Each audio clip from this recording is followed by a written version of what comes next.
Continuing our team coverage of Campaign 2018 now, as people started to make their way to the polls to cast their ballots on Election Day, our Channel 3 viewers began making us aware of issues they were running into at polling places all over the state. At Terryville High School, people waited in line for hours, voters telling us there should have been more polling places open. And in Meriden, some people's names didn't appear on the list given to poll workers at the Upper New Life Church.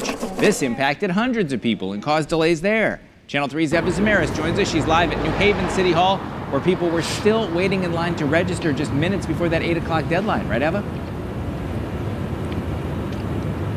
Well, good morning to you, Eric. Yes, you're absolutely right. There were long lines here at New Haven City Hall, and now Republican candidate for governor Bob Stefanowski is actually concerned some voters here in New Haven and also at Yukon were allowed to vote illegally.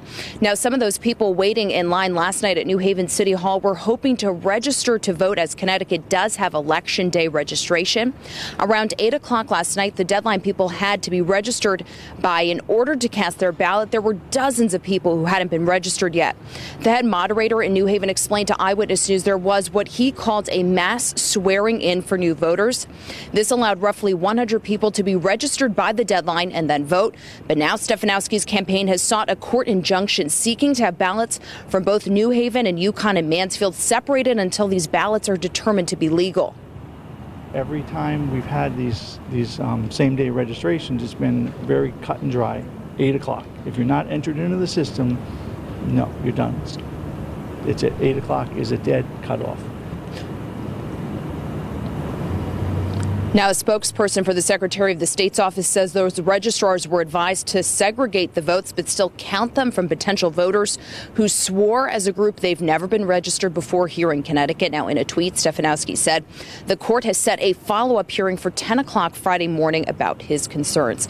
Now, on top of those other issues, Eric, that you just mentioned, there were also some problems with wet ballots. You've been hearing Scott talk about that rainy weather yesterday. The Secretary of the State, Denise Merrill, says thousands of ballots couldn't be read because they were soggy and therefore could not be scanned. Secretary Merrill said workers tallying votes were actually being asked to take out their hairdryers, do whatever they could to dry these ballots so that they could be scanned. Now, some of these ballots may have to be hand counted, obviously slowing down the process. We will continue to follow this story and bring you the very latest as soon as it does develop. Live in New Haven this morning, I'm Eva Zamaris, Channel 3 Eyewitness News.